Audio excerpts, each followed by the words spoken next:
I am the Swarm. Author, Quantum Wizard. Chapter 341, Transformation. Luo Wen had viewed the ancient starship dubbed the Treasure by the Reckons through Cleo's perspective. Although the starship was only about 500 meters long, its technological sophistication was on an entirely different level.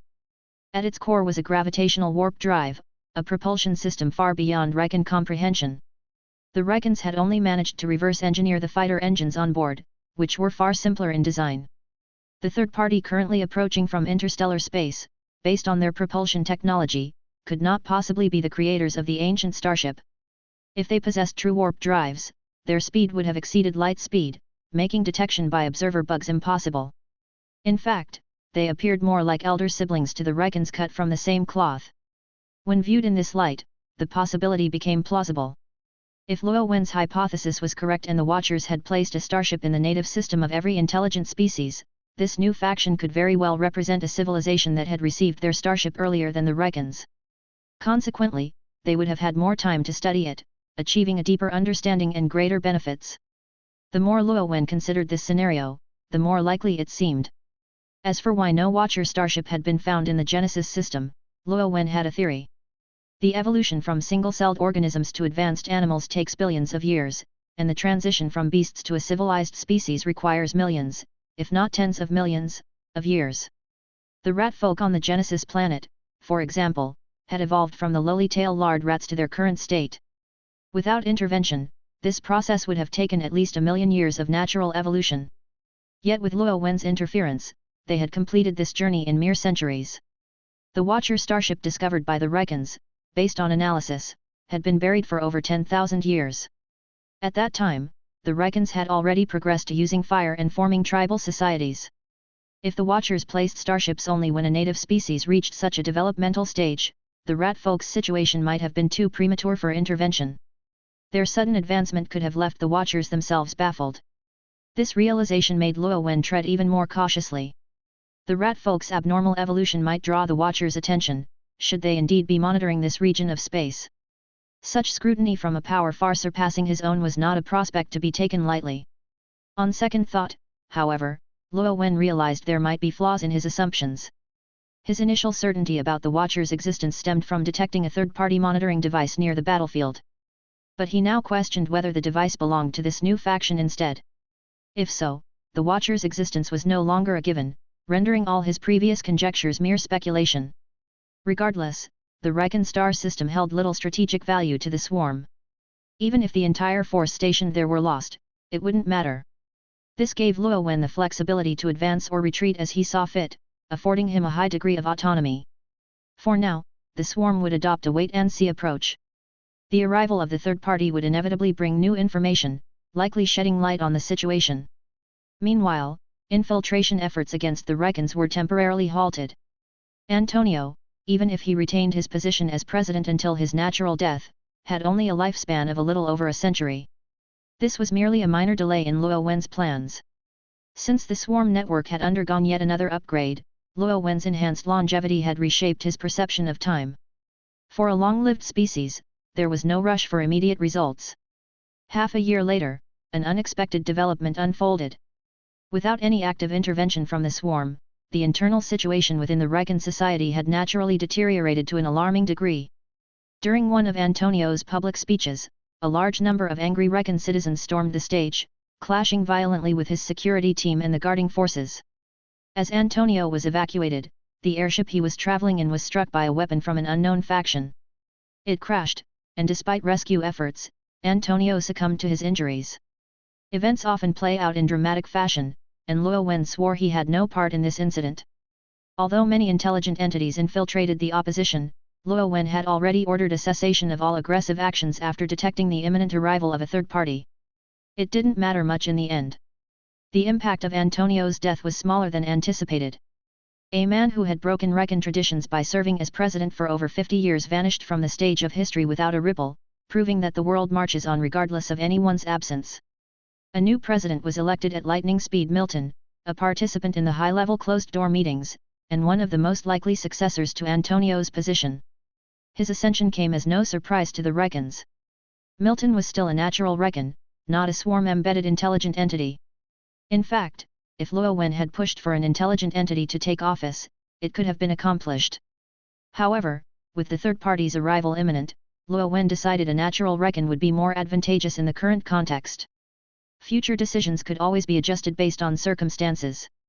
Milton, conveniently, was aligned with Lieutenant Colonel Cross's faction. If necessary, he could be forcibly converted into an intelligent entity.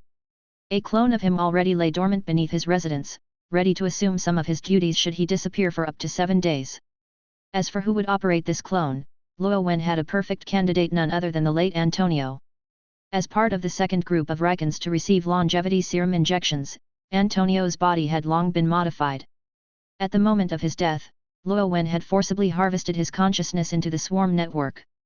With Antonio's memories intact, the resulting intelligent entity could easily impersonate one of Antonio's old friends or rivals. After all, as the saying goes, no one knows you better than your enemy. With the new president in power and the swarm refraining from any provocative actions, even ceasing their routine demonstrations of force near the Reckon home world, public sentiment gradually stabilized. Without agitators to fan the flames, conflicts subsided. However, many non-intelligent Reckon generals remained deeply puzzled by the swarm's change in behavior. To them, the recent shift in the swarm's routine was inexplicable. From their perspective, the only significant event of late was the internal political transition in Reckon leadership. Some began to connect the dots, formulating a chilling theory: the swarm had orchestrated this entire upheaval. There were even whispers that Antonio had been assassinated by the swarm, and if one dared to think boldly enough, perhaps the newly inaugurated President Milton was a swarm agent. The rumors spread with such conviction that even some of the opposition members who had directly participated in Antonio's demise almost believed them. Reality, however, soon disproved these speculations. The reason for the swarm's restraint became evident to all Reckons. Chapter 342, Alarm. The Reckons, being the native inhabitants of their star system, had spent countless years establishing their presence there. Despite being cornered into holding only the orbits of planets 3, 4, 5, and 6 due to the swarm's dominance, most of their previously deployed observation devices remained operational. This wasn't for lack of effort on the swarm's part; they would gladly have cleared out these devices.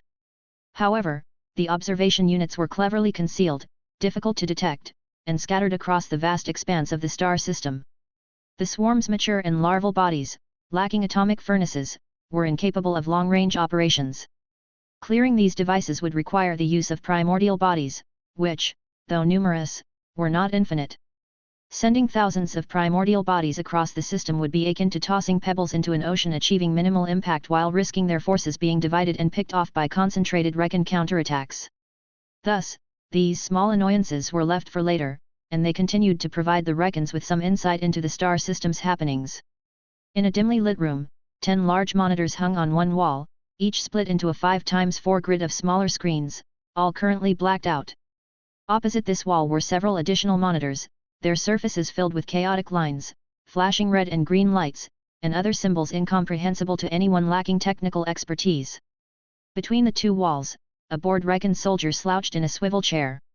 This room, located in an underground fortress on planet Riven, was a typical Reckon-style monitoring center. The soldier's duty was to oversee and maintain the daily operations of over 200 monitoring devices. The external units of these devices were 2x2 cubic metal constructs coated with stealth materials. Inside, they housed a variety of sensors, optical recording instruments, transmission modules, high-energy batteries, and small engine modules. While they seemed well-equipped, these devices were closer to disposable tools. Launched via specialized ejectors, their engine modules were compact and rudimentary, limited by the Reckon's current technological capabilities. Indeed, the engines relied on battery power, which provided only minimal thrust for deceleration and redirection. Propulsion was generated entirely by the launching ejectors, a design reminiscent of the swarm's meteor launchers. Once deployed and positioned, the devices decelerated until captured by the gravitational pull of nearby objects. A small solar panel recharged their high-energy batteries over time. In normal operation, they remained dormant to conserve energy and minimize detectable emissions. Data collection was passive, using external sensors to monitor their surroundings. Upon detecting anomalies, the devices activated their optical recording systems, using their engines to adjust position and aim concealed cameras at the detected phenomenon. Once recording began, the transmission module activated, streaming real-time footage back to the Recon monitoring centers. This long-range transmission consumed most of the battery's stored energy and generated significant energy fluctuations, making the devices highly visible. If the anomaly turned out to be hostile forces, the exposed unit would likely be destroyed. For this reason, the devices were treated as expendable. Given their passive nature, the soldier monitoring over 200 such devices rarely had anything to do. With thousands of similar monitoring centers across the Recon-controlled region, such soldiers typically faced long, uneventful shifts. This particular soldier had just turned off the room's lights, planning to sneak in a nap. The darkened monitors offered no entertainment, and the monotony of his post often lulled him into drowsiness. Working in a secluded, seldom visited station, naps had become a norm. Just as he leaned back in his chair and closed his eyes, the piercing sound of an alarm erupted. The blaring noise reverberated through the confined room, leaving his head buzzing. Simultaneously, red warning lights flared, bathing the dim space in frantic, strobing flashes. The Recon soldier forced himself to overcome the discomfort, jumping up from his chair and hurrying to the corner of the room to flip the light switch. The room brightened, and the once blinding red strobe became far less abrasive. Breathing a sigh of relief, he thought that if the flashing had persisted, he might have lost his lunch. Although it was his first time encountering such a situation on duty, his training kept him from panicking. He'd also heard similar stories from his colleagues, typically involving either passing meteors or swarm forces. Meteors were nothing unusual, and as for the swarm, well, their detestable presence was everywhere outside. Triggering a few observation units wasn't anything out of the ordinary. The soldier mused about suggesting improvements to the research department, perhaps incorporating an automatic identification feature to avoid unnecessary scares, replacing the alarm with something less jarring, and dimming the alert lights to be easier on the eyes. Grumbling to himself, the soldier casually approached the operations platform under the wall-mounted screens. One small square on one of the screens was now illuminated, indicating that an external observation unit was functioning properly and had successfully transmitted video footage. With a lazy flick of his finger, he opened the feed. After a brief buffering period, the footage loaded, and what appeared on the screen left him utterly speechless. The video did not display a meteor, nor did it show the hated swarm. Instead, it captured the approach of an enormous fleet. Cold, metallic ships clad in dark red paint emanated an oppressive, bloodthirsty aura. The recording continued for about 2 minutes before concluding with a beam of light emanating from the fleet's direction, cutting off the feed and plunging the screen into darkness. The soldier realized the observation unit had been destroyed roughly 30 minutes prior, given that light in space doesn't travel instantaneously across vast distances. After double-checking the equipment to confirm there were no malfunctions or pranks involved, he finally grasped the gravity of the situation. Taking several deep breaths to steady himself, the soldier reached for a key hanging around his neck and used it to unlock a protective cover on the operations panel. Beneath the cover lay a large red button. Pressing it frivolously could result in a court-martial, but this was no time for hesitation. The soldier braced himself, placing both hands firmly on the button, rising onto his toes, and pressing down with the full weight of his body. The button depressed with a soft click. Contrary to expectation, there were no dramatic sounds or flashing lights. Even the room's original alarm and warning lights ceased their blaring. Relieved, the soldier let out a long exhale. His job was done. The matter was now in the hands of higher authorities. Chapter 343, Detection. The Recon soldier's task was indeed complete. His role was merely that of an initial screener. Upon discovering valuable information and triggering the alarm, all the equipment and instruments in his room were remotely commandeered by the intelligence department. Before long, the 2-minute video stirred up a storm among the Recon leadership. Optical observation stations on Planet Riven, Planet Raiwu, and even the Recon homeworld redirected more than 60% of their large-scale instruments to focus on the location where the monitoring unit had been destroyed. It didn't take long for them to locate the fleet. "I'll bet anything those warships aren't part of the swarm." "Alsir. This isn't the time for jokes." Hamis snapped, glaring at Alsir, who shrugged indifferently. Surprisingly, after a brief panic, the Recon High Command settled into an unusual calm upon discovering this new fleet. Some even seemed to relish the situation. Although the Recons were currently surrounded and pinned down by the swarm, they realized this also meant they were somewhat shielded by the swarm. Any new force looking to trouble the Recons would first have to contend with the swarm. This ironic layer of protection led to a rather relaxed atmosphere in what should have been a tense meeting. The Recons adopted the mindset of spectators, anticipating the swarm's clash with this new faction and hoping to see them mutually devastate each other.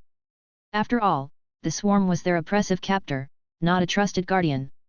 If the newcomers managed to engage the swarm in a bloody conflict, both sides weakening each other would be a win-win for the Reckons. They showed little concern for their own safety.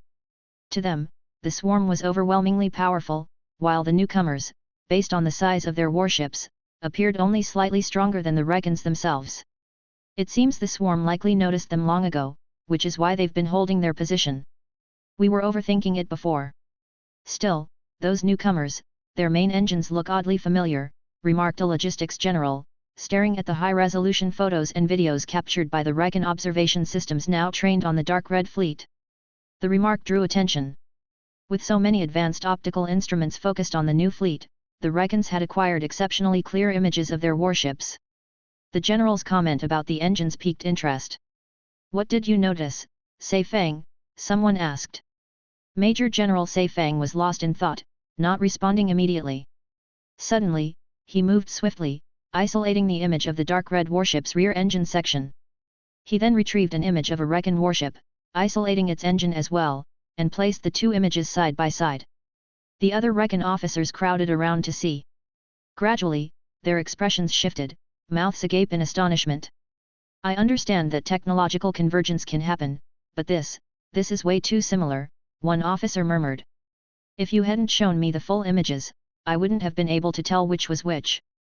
There are some minor differences in the details, but they're nearly identical," Sei Fang said, adjusting the non-prescription glasses perched on his nose. The familiarity he had felt earlier was now glaringly obvious, leaving him even more puzzled.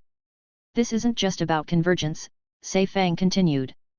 "Every civilization develops with its own unique culture, which shapes its distinct technological style. Consider the stark contrasts between the Reckons and the swarm. Even among ourselves, before unification, the differences in style and culture between various nations and tribes were worlds apart.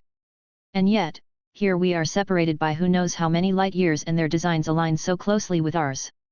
Even if both of us follow the mechanical technology path, it's extraordinarily unlikely we'd arrive at such similar outcomes." "Exactly." The Reckons fell into deep thought. After a brief silence, Hamis spoke up suddenly, "Have you ever wondered why this new faction came here? I suspect it was the nuclear explosions that attracted them." "If that's the case, they can't be too far from us," replied Noval, fleet commander of the Second Fleet, after some consideration. "Why bring this up now?" Hamis didn't answer directly but posed another question: "Where did our engine technology come from?" Noval rolled his eyes at Hamis's seemingly erratic train of thought but managed to follow along. "From reverse engineering the treasure starship." "Exactly. Now, have you considered another possibility?" By now, Noval was catching on. He chuckled and replied, "That's ridiculous. Sure, these newcomers appear a little stronger than us based on their ship sizes, but suggesting they're the original owners of the treasure starship? I can't agree with that." Hamis, unbothered, nodded in agreement. "That's exactly my point." Suddenly, Sei Fang interrupted with a eureka-like realization. "I think I understand what Admiral Hamis means." "Oh? Then tell us," said Hamis, gesturing for Sei Fang to continue. Sei Fang nodded and took a moment to gather his thoughts. "Our engine technology comes from the ancient starship. It's like crossing a river by feeling for the stones. It drastically shortened our research and development time, but it also passed on its stylistic influences to us. The similarity in engine design between our ships and the newcomers isn't coincidental." He paused, letting his words sink in. "Since they aren't the owners of the ancient starship, then they must have their own version of it." "You're saying, they have another ancient starship?" The Reckons were stunned, finding the idea difficult to digest. Yet, upon careful consideration, they realized the possibility was quite high. "I have a bad feeling about this," someone muttered. "Funny, so do I." What once seemed like a stroke of fortune now felt like a carefully orchestrated plan.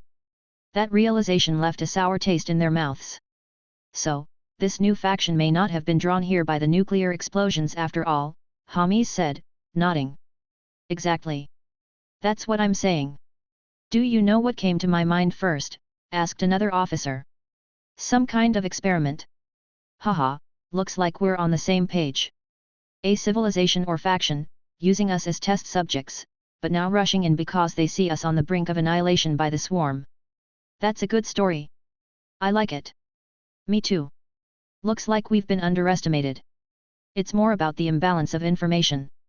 I'd argue that in terms of intelligence, we're not inferior to any other species. But the scale of this operation.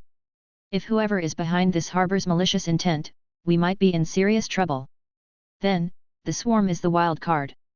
Seems likely. How are they different from us? In countless ways. The simplest difference is that they primarily follow a biotechnology path. Even if you gave them an ancient starship, they'd have to reverse engineer it and then convert its technology into their biological framework. That's much more complicated than what we had to do. But that might also make their adaptations more valuable.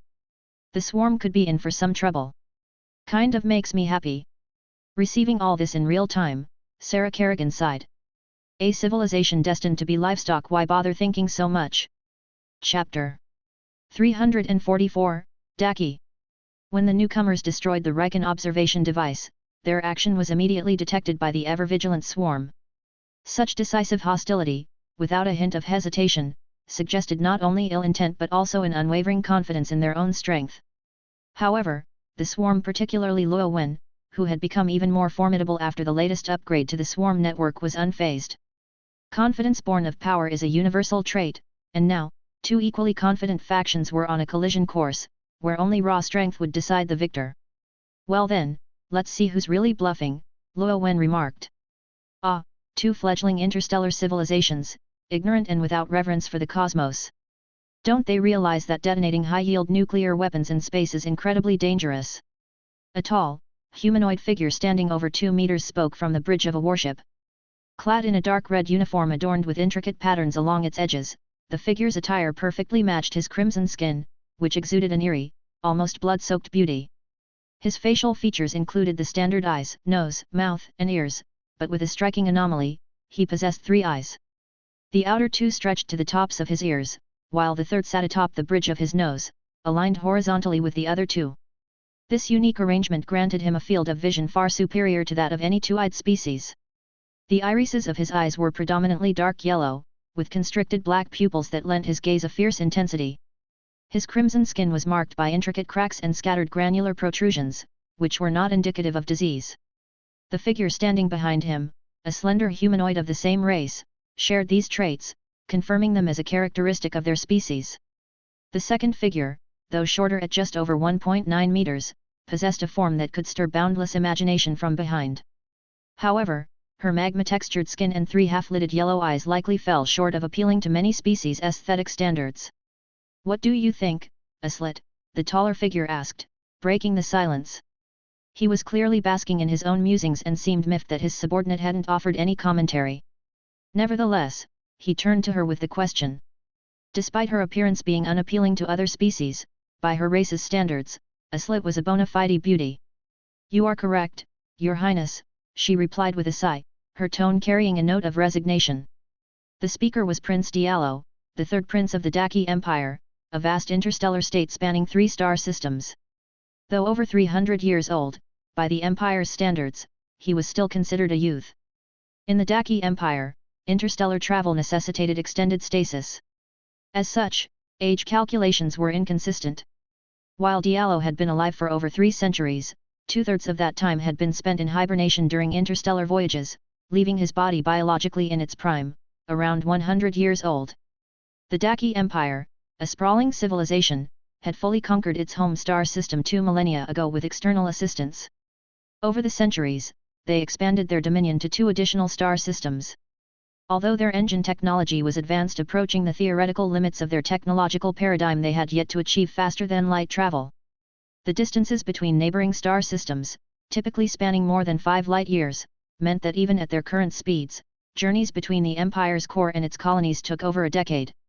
Earlier in their colonial history, these trips could take upwards of 30 years. As the colonies grew more stable and developed, their isolation from the Empire's core gave rise to separatist ambitions among certain factions.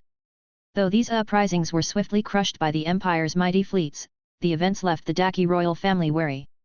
In response, the royal court convened and agreed to station imperial fleets permanently in the colonies. However, the Empire was unwilling to entrust such critical roles to outsiders. Thus, the royal family decided to appoint its own members to oversee these fleets. Through careful deliberation, the Daki Empire established a new set of rules to maintain its royal lineage and ensure the stability of its dominion.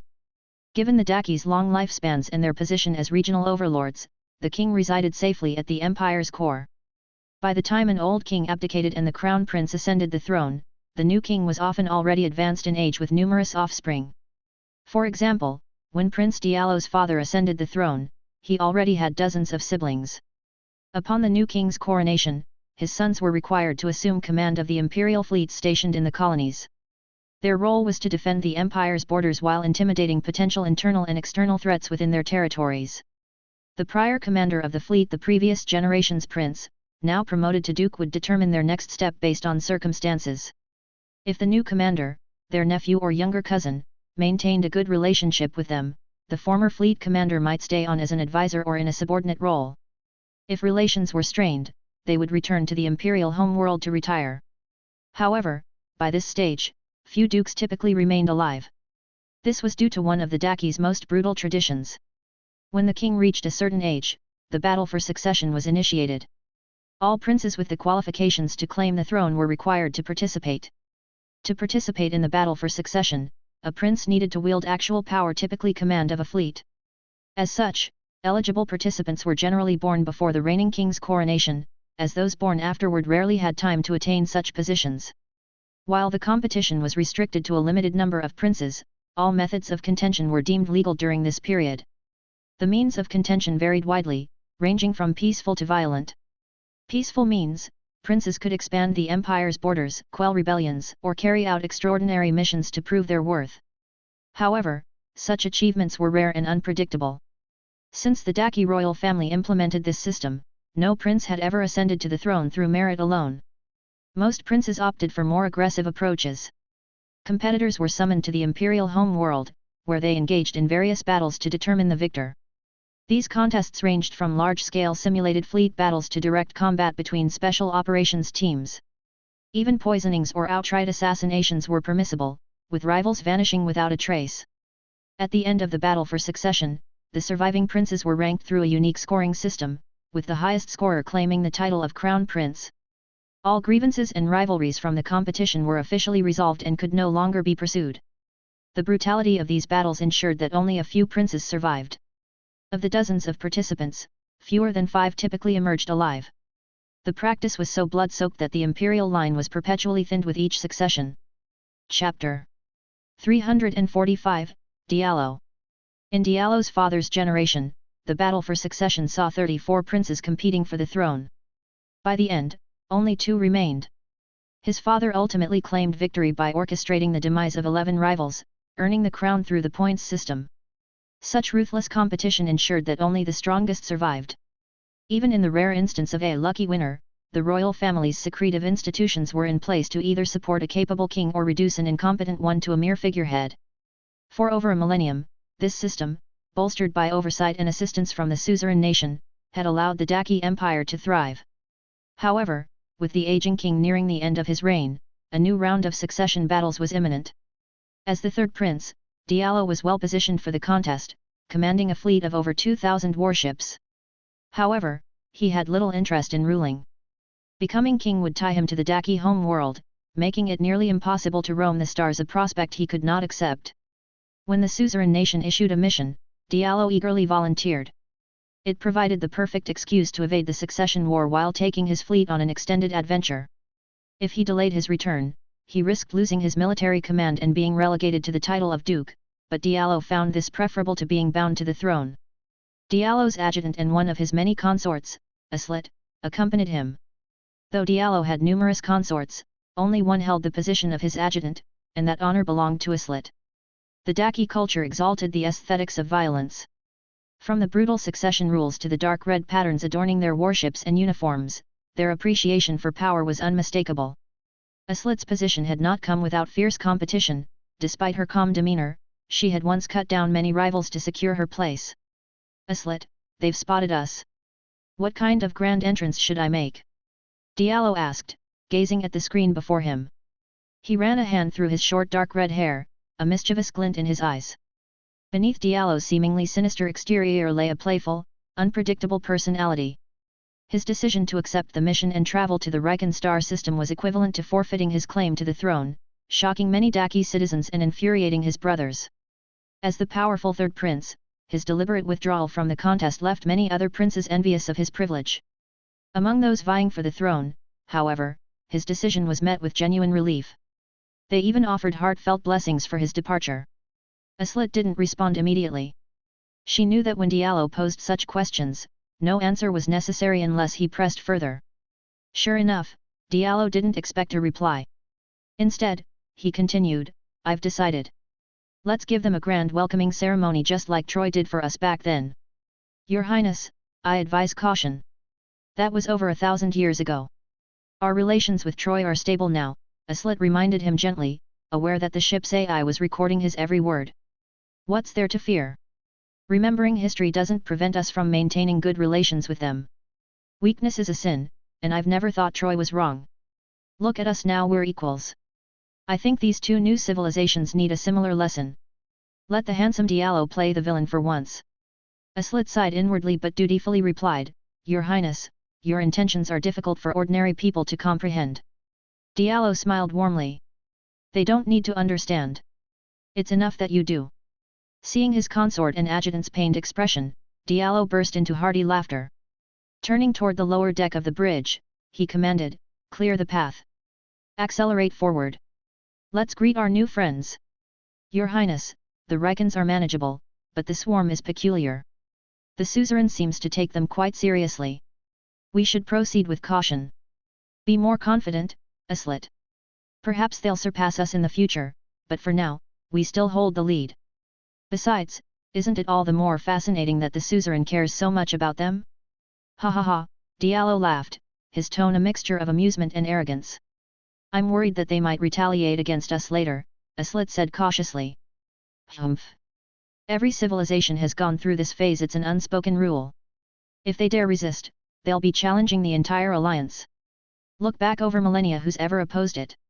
Diallo dismissed her concerns with a wave of his hand, his fiery gaze fixed on planet Izumo in the distance. This mission was a plum assignment leveraging their technological superiority to dominate and exploit lesser civilizations, who would then treat them as honored guests. In Daki's history, they'd only undertaken such a task once before, and the mission report described a process that had long fueled Diallo's ambitions.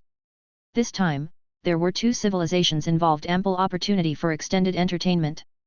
"But the suzerain won't intervene in smaller conflicts," Aslit said, still apprehensive. She knew Diallo well. Beneath his playful exterior lay a reckless, volatile core that, once provoked, could lead to catastrophic actions. The swarm was particularly concerning, being a civilization the suzerain watched with great interest. From the intelligence gathered, they didn't appear to be the type to take kindly to subjugation. If Diallo pushed too far, it might lead to repercussions that the Daki Empire would regret for generations. "Enough," Diallo cut her off, his voice tinged with impatience. "By the time they're strong enough to challenge the Daki Empire, I'll probably be long dead. And if they end up tearing each other apart, what's it to me? It's not like Daki's future king will be my descendant anyway." "Ah," Aslit sighed deeply but chose to remain silent. She feared that continuing to argue would only provoke Diallo further. As the third prince, raised amidst the pinnacle of privilege and power, his unique upbringing had made him resistant to opposition or counsel, often reacting contrarily when pressed. Diallo's fleet entered the Riken star system at a position alarmingly close to both the Twin Star defensive zone and planet Izumo. It was likely a deliberate maneuver on their part. The Daki warships, their prows equipped with shield projectors, moved with reckless speed, undeterred by obstacles large or small. This allowed them to maintain a formidable pace as they approached their destination. From afar, the sight of over 2,000 warships, adorned with dark red patterns and boldly unshielded, streaking directly toward the tense standoff between the Rikens and the swarm, painted an audacious image. Sarah Kerrigan watched the spectacle unfold on her command display, a faint smile tugging at her lips. "Oh? Arriving here and immediately picking a two-front fight? Such confidence! I like it." Chapter 346, Mystery. "They don't seem friendly. Sound the alarms, elevate the war alert level, and prepare for combat," commanded Admiral Heaton, as he monitored the approaching fleet and directed the defensive lines into position. Warship engines roared to life, weapons charged, and gun barrels turned toward the incoming threat. Compared to the swarm, which had already shown no inclination toward aggressive measures, this new faction posed a far greater threat to the Rykans. While their intentions remained unclear, their intimidating approach hardly suggested a peaceful visit. "Admiral Heaton, if their target is our defensive line, should we fire the first shot?" a staff officer asked tentatively. "Fire? Are you kidding? The swarm is here, this isn't our problem," Heaton snapped, though he paused to reconsider. That said, the swarm's logic is often impossible to predict. If these newcomers attack the Twin Star defense zone and the swarm does nothing, then we'll have to handle it ourselves. "Understood, Admiral." "Report. We've received a broadcast message from the direction of the unknown fleet," a communications officer suddenly announced. None of the factions involved had communication channels with each other, leaving public broadcasts as the only means of contact.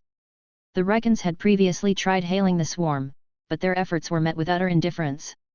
"Can we decode it? Let's hear what they have to say." "Admiral, they're using our language," the officer exclaimed, disbelief evident in his voice. "What?" Several generals echoed the sentiment, their astonishment palpable. Languages evolve uniquely within each civilization, shaped by a myriad of cultural and biological factors. For an entirely unknown faction to independently develop a language identical to that of the Rykans was not just improbable, it was impossible. The only plausible explanations were unsettling. One possibility was that the newcomers possessed overwhelmingly superior technology, allowing them to infiltrate Rykan networks, intercept data, and crack their language. Yet their brash and unrefined demeanor seemed at odds with such a level of sophistication. The second, more likely possibility was even more alarming: the Rykans had been under this faction's surveillance for an extended period. If so, their language would have been thoroughly documented and decrypted long ago. Considering the earlier theories regarding the treasure starship, this explanation seemed dangerously close to the truth.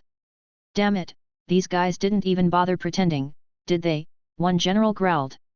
To an advanced species priding itself on its intelligence, the revelation of prolonged surveillance was a humiliating blow. "Forget our pride for now. What did the message say?" Admiral Heaton redirected focus, brushing aside the bruised egos of his peers. The communications officer hesitated before replying, his voice trembling. "They said they come from the Great Daki Empire and demand our unconditional surrender. They warned us not to bring misfortune upon ourselves." The bluntness of the message was almost too much to bear. Instinctively, the officer took a step back, fearing the wrath of the gathered generals. The sheer audacity of the statement was dripping with mockery. "What?" one general bellowed, seemingly unable to process such a terse and direct approach. "No greeting? No formalities? Just straight to demands? Are they insane?" another general muttered, aghast. "They've completely discarded even the most basic diplomatic protocols. Honestly, the swarm's silence feels more respectful than this. Arrogant and ignorant. Arrogant and ignorant. They completely disregard us." The senior Rykan officers were seething with rage. The communications officer, feeling the tension rise, instinctively took another step back. As he debated whether to quietly exit the room, General Hamis turned to him abruptly. "Is there any other information besides this message?" The communications officer thought carefully, ensuring he hadn't missed anything, then shook his head. "No, General, nothing else. No other transmissions in unknown languages." Hamis pressed. "None, sir. Only in our Rykan language." Hearing this, Hamis's fury reignited. "Damn it! I knew the swarm could understand our language. That's hardly surprising, is it? Over the course of several wars, many of our soldiers have likely been captured by the swarm. For a technological civilization, cracking a language once they have examples is trivial." "True," Hamis admitted, though the realization did little to soothe his frustration. "But this reinforces my suspicion the swarm is the wild card here." "Indeed. The swarm remains as enigmatic to this so-called Daki Empire as it is to us. Otherwise, with their arrogance, they would never miss an opportunity to show dominance over the swarm. Does this mean we're just that weak? Don't be so self-critical. I'm now certain the swarm aren't natives of the T85 star system. Otherwise, how could two neighboring civilizations like ours and theirs be treated so differently? Why would we be surveilled, while they remain untouched?" "You're right, but I can't help feeling we're missing something, another officer murmured thoughtfully. I've got it, Noval interjected, his tone decisive. Based on our analysis, the Daki Empire likely isn't the true owner of the treasure starship. They seem more like errand runners. Given the advanced technology of the civilization behind the scenes, the spatial barriers that constrain us might be no obstacle to them. If that's the case, then perhaps this entire star region is under their surveillance. So how has the swarm, with technology far inferior to theirs, managed to break through their watch, evade their surveillance, and maintain their mystery? Hamis finished, grasping Noval's line of reasoning. Exactly. It's a glaring contradiction. Could it be because they've followed a biological technology path? Another officer speculated. Scientific principles are universal, Noval countered. Whether mechanical or biological, they're just expressions of those principles. Even we have many technologies rooted in biology. There's no need to mystify them.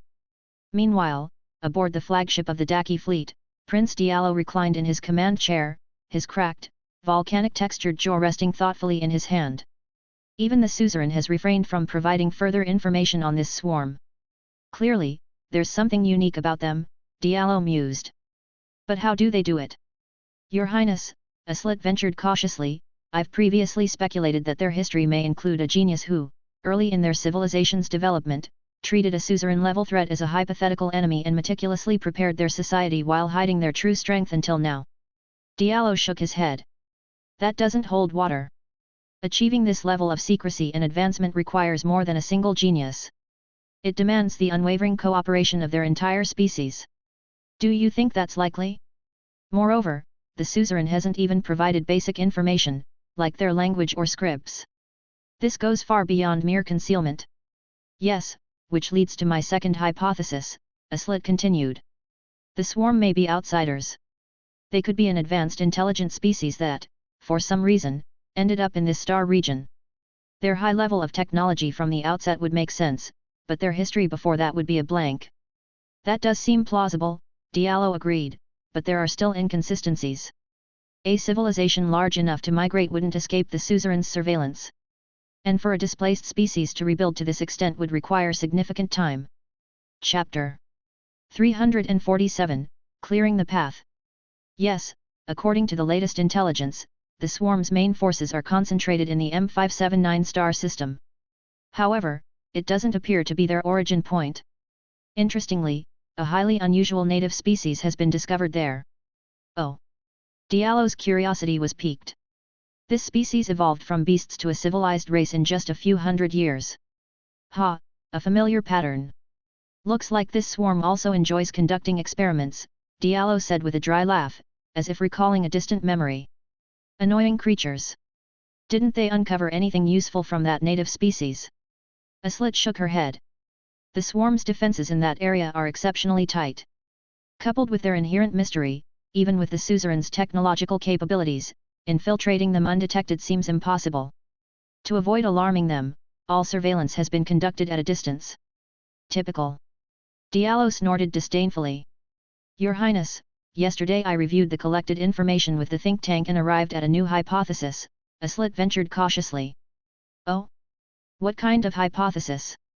Based on the swarm's external characteristics, we suspect they might be a mutated biological species. Explain. As in hive-mind organisms.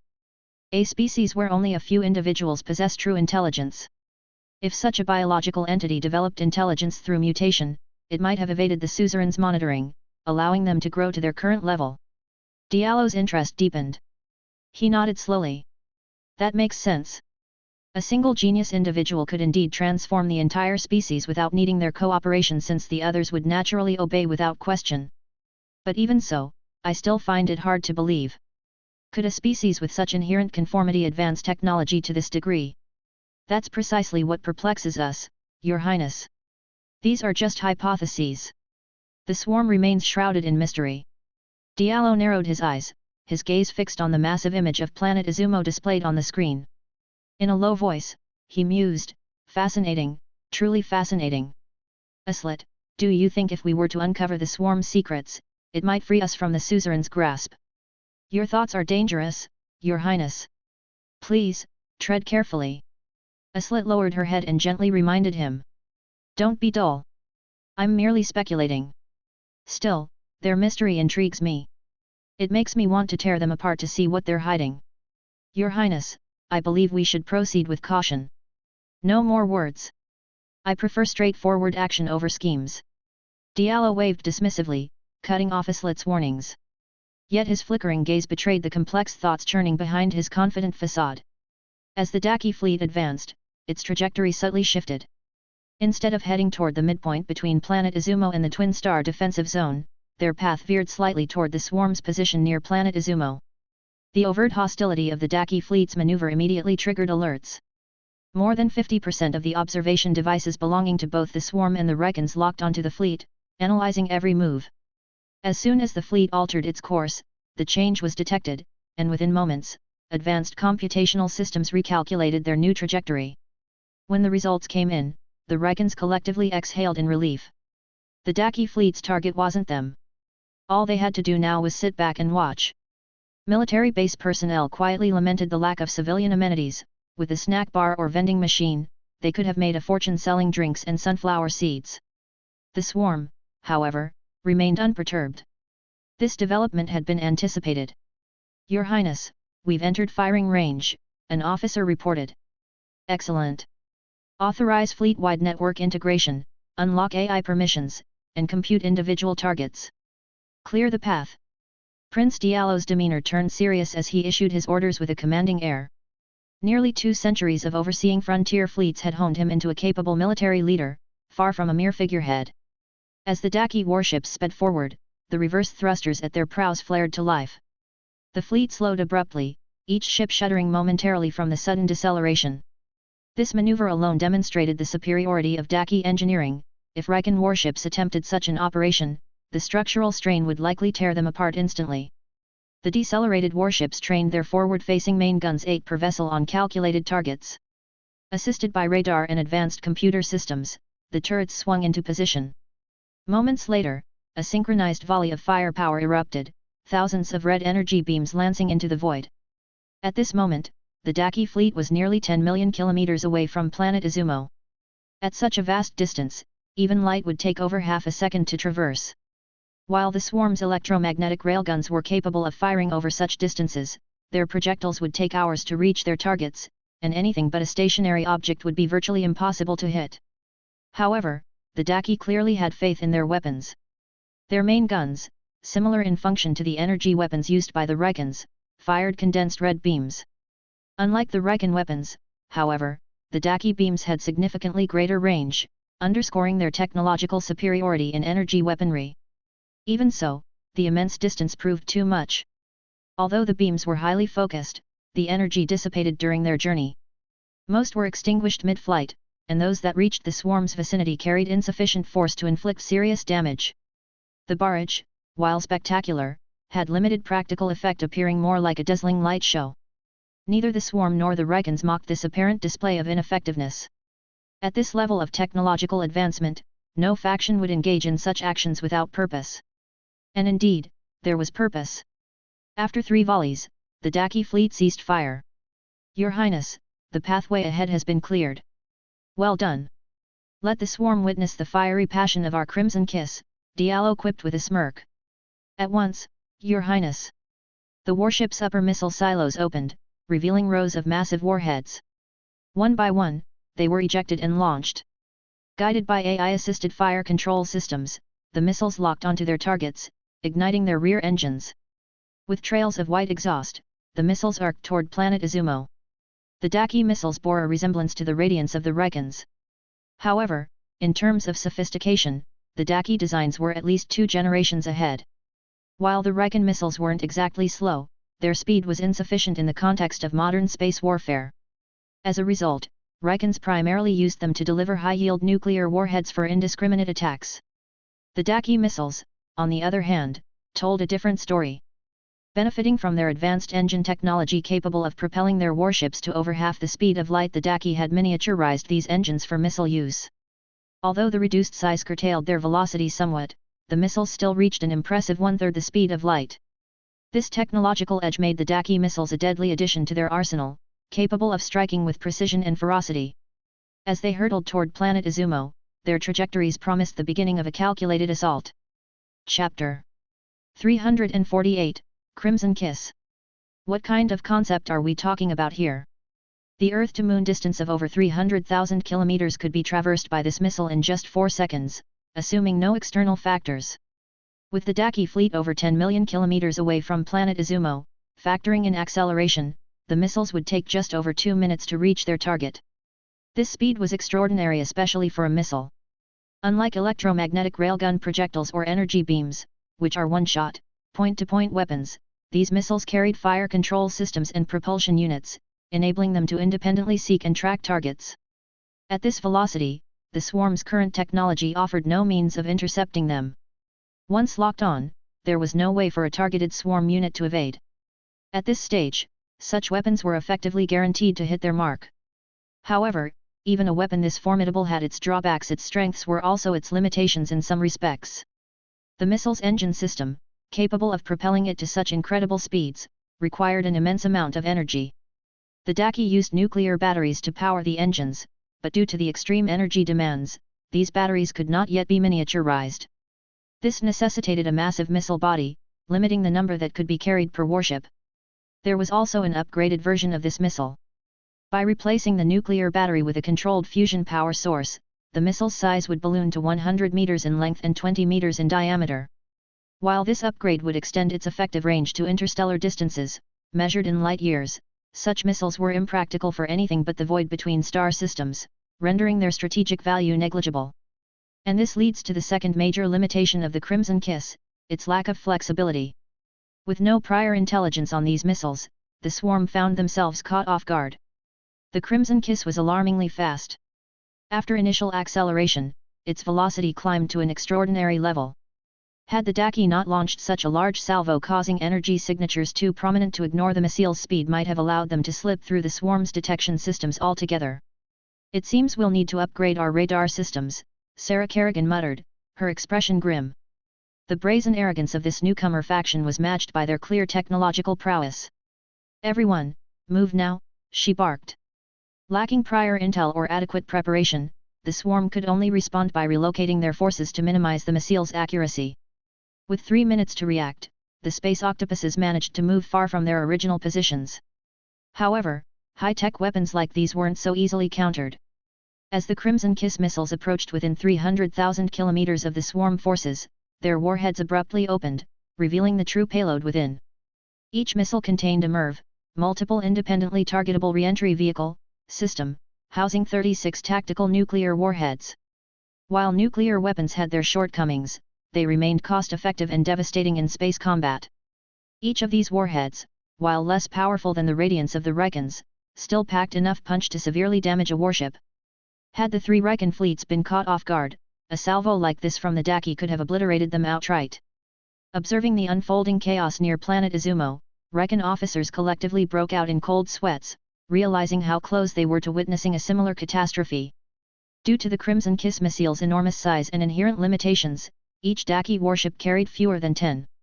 In the earlier salvo, most ships had launched at least 4 missiles, depleting nearly half of their onboard stockpile. The Daki fleet wasn't holding back from firing more missiles. They had calculated that deploying half their arsenal would be more than sufficient. And indeed, the results were staggering. Over 2,000 Daki warships, each launching at least 4 missiles, filled the void with more than 300,000 tactical nuclear warheads. With precision guidance systems, the warheads rained down on the swarm forces, striking with deadly accuracy. "Damn it!" Sarah Kerrigan ground her teeth in frustration. Since becoming part of the swarm, she had never suffered such a severe setback. The swarm units facing the Daki fleet, both the primordial bodies stationed in orbit and the land-based artillery on the satellite surfaces, were decimated in a single assault. Forces that had been painstakingly built up over time were wiped out almost entirely. The swarm's blades had limited experience in space combat. Their past encounters with the Rikons had been overwhelmingly one-sided, aided by near-omniscient intelligence systems. Each battle had been more akin to target practice, leaving little opportunity for growth. Now, deprived of foreknowledge, they suffered crippling losses, leaving Sarah and the other blades reeling. Fortunately, the swarm still had reserves. Shielded by the gas giant and its moons, waves of space octopuses emerged from the far side of planet Izumo, quickly repopulating the battlefield. However, the destroyed land-based artillery on the satellites couldn't be replaced as quickly. "Send them another barrage," Diallo commanded, grinning as new missile silos opened. Tens of thousands of Crimson Kiss missiles surged toward the swarm lines once more. If these struck as decisively as the first wave, the swarm's defensive positions around planet Izumo would be utterly annihilated. "Humph! Same old tricks. Do they think we're idiots?" Sarah snapped. The earlier losses still burned, her frustration far from settled. As the primordial bodies repositioned to fill the gaps, their electromagnetic railguns had already been recalibrated. Now, under intense strain, they fired 3 rapid salvos in succession. The effort left the railguns silent, their barrels heavily damaged from overheating. If these were Riken railguns, the damaged components would require manual replacement, but the swarm's biological advantage is shown here. The space octopus's metabolic processes accelerated, expelling necrotic cells and regenerating new ones. Given sufficient energy and a brief respite, the railguns would fully repair themselves. However, repairs weren't the immediate priority. The 3 salvos had launched over 1 million projectiles. While these would take hours to reach the Daki fleet and were unlikely to hit moving targets, that wasn't the objective. The aim was to saturate the space between the two forces. This exposed a key weakness of the Crimson Kiss missiles: their extreme speed made them highly susceptible to collisions with debris. Even a minor obstacle could shatter them. Prior to firing their first wave, the Daki fleet had used 3 rounds of their main guns to clear the space between themselves and the swarm, ensuring an unobstructed path for the missiles. The swarm's blades had noticed this tactic. If the Daki cleared the path, the swarm would simply refill it. Though the distance between the two forces was vast, the corridor for missile trajectories was relatively narrow. Now, with the space filled by countless electromagnetic projectiles, the second wave of Crimson Kiss missiles faced a chaotic gauntlet. Chapter 349, Repulsion Field. In the distant reaches of space, fleeting sparks occasionally lit up the void. These were caused by Crimson Kiss missiles colliding with electromagnetic rounds. Despite being tactical nuclear weapons, Crimson Kiss warheads were engineered with exceptional safety measures, ensuring they wouldn't detonate from impacts alone. Still, at such high speeds, even a glancing hit spelled the end of their mission. Ultimately, 80% of the Crimson Kiss missiles were intercepted, with only 20% breaking through the defense lines and inflicting some damage on the swarm's formations. Both sides seemed to find this outcome acceptable. The Crimson Kiss relied on surprise and asymmetrical information to achieve its efficacy. After the first strike, replicating its initial success became significantly harder, a phenomenon well documented not only in Daki's records but in those of many other civilizations. This weapon had earned its nickname, the Newcomer's Gift, for this reason. "What a spectacle! It's my first time seeing them unleashed en masse," a slit murmured. "Impressive, isn't it? According to the records, during our first encounter with them, we lost 80% of our fleet in the initial salvo. Utter humiliation. But the swarm is clearly hiding some significant secret. Even after that welcome ceremony, they're still standing," Diallo said with a mix of admiration and intrigue. "Indeed, Your Highness. However, this is just one of their bases. We should proceed cautiously. Don't worry. The technological gap between us is insurmountable with numbers alone. The more resilient they are, the more excited I get. If they were wiped out in one go, it'd be no fun at all." After 2 volleys, the Daki fleet had nearly exhausted their supply of Crimson Kiss missiles. What little remained was insufficient to launch another full-scale barrage. Still, the operation had decimated a substantial portion of the swarm's active forces, marking it as a significant victory. As the Daki fleet powered up their engines and surged forward once more, Sarah Kerrigan issued comm orders: all space octopuses were to disperse into a loose formation, while reinforcements from the swarm bases on Planet Rays and the near-solar orbit base were to mobilize immediately. "Your Majesty, we've deployed all forces from the Izumo base. If the enemy gets close enough to use those weapons again, I fear they won't hold out until reinforcements arrive," a blade remarked with concern. "No need to worry," Sarah replied confidently. "Judging by their earlier performance, those weapons aren't cheap. With such limitations, I doubt they brought many. In fact, I suspect these weren't standard issue for their fleet but specifically prepared for us." Sarah's analysis was spot on. From numerous details, she had deduced the Daki's level of industrialization. While tactical nuclear weapons were relatively easy for such a civilization to produce, the simplified interstellar engines and nuclear batteries mounted on the Crimson Kiss missiles were far from economical. The 2 volleys fired so far had totaled nearly 20,000 Crimson Kiss missiles. Their collective value within the Daki Empire was enough to construct hundreds of warships. Moreover, given their limited practicality, Crimson Kiss missiles were not standard-issue weapons for the Daki fleet. They were only effective as a one-off surprise, as demonstrated earlier. Hundreds of Daki warships couldn't have eliminated so many swarm units without them. Fire! Don't let them get closer! With a single command, the swarm's electromagnetic railguns began firing. In the near vacuum of space, the range of these weapons was vast. However, beyond a certain distance, their accuracy diminished significantly, turning them into chance shots with little hope of hitting their targets. At this moment, the Daki warships were moving at extreme speeds with clear, direct objectives. Their narrow navigational trajectory made it easy for the swarm's railgun rounds to restrict their movement. Activate all repulsion fields. Diallo ordered. While the Daki were unaware of the swarm's hidden capabilities, they were well versed in its primary combat weapons. The moment the swarm's railguns began firing, the energy fluctuations were detected by the Daki sensors, prompting an immediate response. In the interstellar void between star systems, material density was exceedingly low but not non-existent. Large obstacles were scanned and preemptively destroyed with energy weapons. However, smaller objects like pebble-sized meteor fragments were too small and too numerous for active targeting.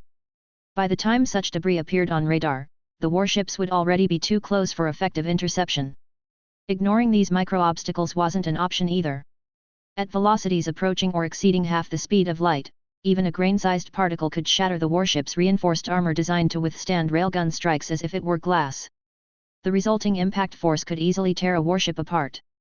To address this challenge, the Daki developed a repulsion field generator. Installed at the bow of their warships, this device created an invisible field that deflected and shattered small obstacles during high-speed travel. While the Daki's technological limitations prevented miniaturization of the repulsion field generator requiring the entire bow section of their warships to house the device, it remained indispensable. Without it, Daki warships would be restricted to a maximum speed of 1/5 the speed of light. In other words, the technological gap between Riken and Daki warships in terms of engines wasn't vast. The real disparity lay in the repulsion field generator. If the Rikens had such a device, their warship's speed would similarly skyrocket. The repulsion field had its limitations, only covering a small section in front of the warship's bow. However, with precise route calculations, it proved to be a powerful countermeasure against the swarm's railguns. As the swarm's electromagnetic projectiles rained down, the Daki warships maintained full speed, making only slight course adjustments to align their hulls behind the small shield created by the repulsion field.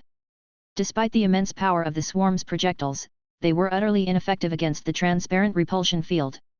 Millions of railgun rounds were deflected harmlessly, leaving the Daki fleet completely unscathed. The failure of their primary weapon left Sarah and the Blades momentarily stunned. Since the beginning of their conflict with the Daki fleet, the swarm had been on the back foot, suffering significant losses from expertly targeted strategies. This asymmetry was due to the overwhelming disparity in intelligence.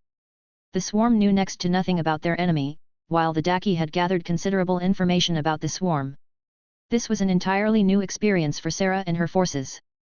The hidden third party naturally held the upper hand in intelligence, compounding the swarm's disadvantage. Faced with such a predicament, there was no time for careful reconnaissance. The swarm had no choice but to sacrifice their forces to pay the tuition for this learning process, probing their way to a solution through trial and error. Fortunately, for the swarm, individual lives were expendable. Unlike the Daki or the Rikens, considerations of morale or personal consent were irrelevant, making this strategy easier to implement. Chapter 350 Fire. When the swarm ceased firing after realizing their attacks were ineffective, Diallo interpreted this as their surrender. Confident in his invincibility, he immediately ordered the fleet to maintain formation and advance at full speed. Your Highness, I still believe we should proceed with caution, Aslit advised. Relax, Aslit. According to the intel, electromagnetic railguns are the swarm's only long-range weapon. Oh, I almost forgot they also have that primitive launching contraption, right? Ha ha ha. Forgive me, I genuinely thought such devices only existed in ancient history. I can't fathom how a spacefaring civilization like the Swarm would still use something so outdated. Diallo laughed heartily. And I hear its accuracy is abysmal. Privately, Aslit was also puzzled. The supposed catapult-like weapon mentioned in the reports seemed implausibly archaic, especially for a civilization deemed significant by the suzerain. Her instincts told her that something was amiss. She shared her concerns with Diallo.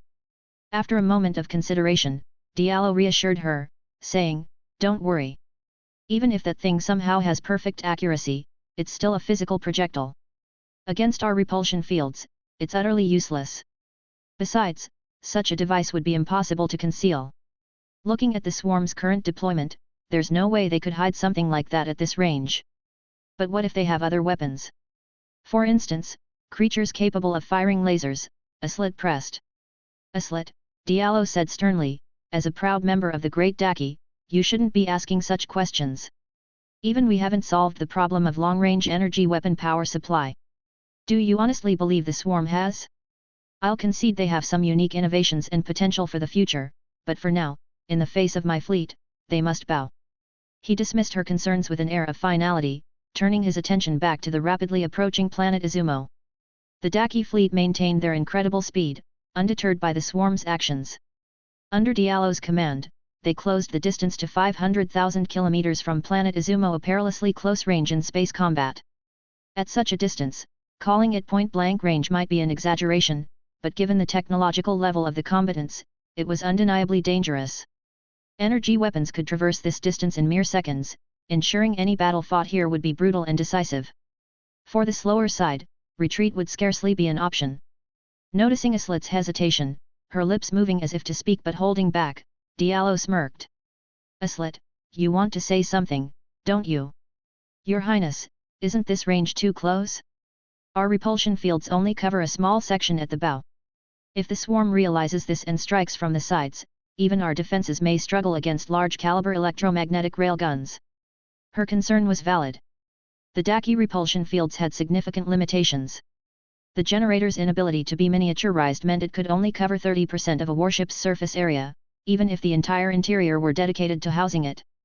Ultimately, it was an auxiliary system, just one that happened to counter the Swarm effectively. "Of course, I know that. But the Swarm doesn't," Diallo said confidently, gesturing toward two screens. "Look, their bases on planet Rays and the interstellar orbit are already dispatching reinforcements." The screens zoomed in to display massive structures located near the star. The Swarm's largest electromagnetic megastructure in the Riken system was stationed at planet Izumo. Having been there for an extended period, it had grown significantly. However, during the earlier missile bombardment, it had been specifically targeted. Despite sustaining severe damage and being riddled with holes, the over 200-kilometer structure was far from destroyed. Its core remained intact, with the surviving fungal carpets working tirelessly to repair it. The image Diallo displayed depicted the Swarm's megastructures in the stellar near orbit. Though these structures benefited from the abundant energy near the star and grew faster, their development was limited by the short time since the base's establishment. Currently, these megastructures were only tens of kilometers in size. However, compared to the Daki warships, which measured around 2 kilometers, they were still colossal. The Swarm's near-orbit bases are using these massive electromagnetic launchers to continuously send combat units toward this battlefield. These units will arrive faster than those relying on their own propulsion systems. While the limited number of launchers prevents these forces from forming a critical mass, once they arrive, we'll face multi-directional combat. In such a scenario, the limitations of our repulsion fields will quickly become apparent, Diallo explained. "You mean?" Aslit asked, starting to grasp his plan. Diallo nodded and continued, "Exactly. While we are close to the Swarm forces, this range significantly reduces the travel time of energy beams, barely 10 seconds, which is too short for the Swarm to effectively evade. And with our repulsion fields, as long as we maintain our angles, we are practically invincible. In this situation, we only need to fire at full force. There's a good chance we can quickly annihilate the Swarm forces ahead of us. After that, we turn to intercept the Swarm units launched from the near-orbit base. Using our speed advantage, we push straight to their near-orbit base. That base is newly built, with limited forces stationed there. If we eliminate it quickly, we can turn back and face the reinforcements from planet Rays. Clearing out the swarm in the Riken system will only be a matter of time. Then, we'll take care of the Rikens along the way and march straight to M580. Diallo exclaimed, referring to the neighboring star system as designated by the Daki Empire. Spreading his arms wide, he envisioned the glory of his victory. By then, the swarm will recognize my greatness, and I'll secure even more authority. While Diallo's plan sounded convincing, Aslit couldn't shake a nagging doubt. After some thought, she hesitantly pointed out, repulsion fields consume a large amount of energy to deflect physical impacts. If we use them to block the swarm's railguns, we won't be able to fire at full capacity. That's exactly where the advantage of information asymmetry lies. Haven't you noticed the swarm stopped firing? It's precisely because of this that I've chosen such an aggressive tactic. The longer we keep the repulsion field's weaknesses hidden, the greater our advantage, Diallo said confidently. But, Your Highness, I still feel something is off, Aslit replied, her unease persisting. Enough, Aslit. Even though we could slowly wear the swarm down with our technological advantage, it's far less impactful than completely wiping them out in one decisive blow. To achieve more, we must dominate them, Diallo stated firmly. Reluctantly, Aslit closed her mouth, opting to stay silent despite her lingering concerns. Seeing Aslit subdued, Diallo grinned smugly. Fire! Not far from the Daki swarm battlefield, the Riken commanders stationed along the Twin Star defensive zone observed everything with keen interest. The Daki's remarkable repulsion fields had effectively neutralized the swarm's primary long-range weapons, leading some Rikens to doubt the swarm's capabilities. At the same time, they marveled at the technological power of the newly arrived third party. However, what happened next left the Rikens utterly stunned.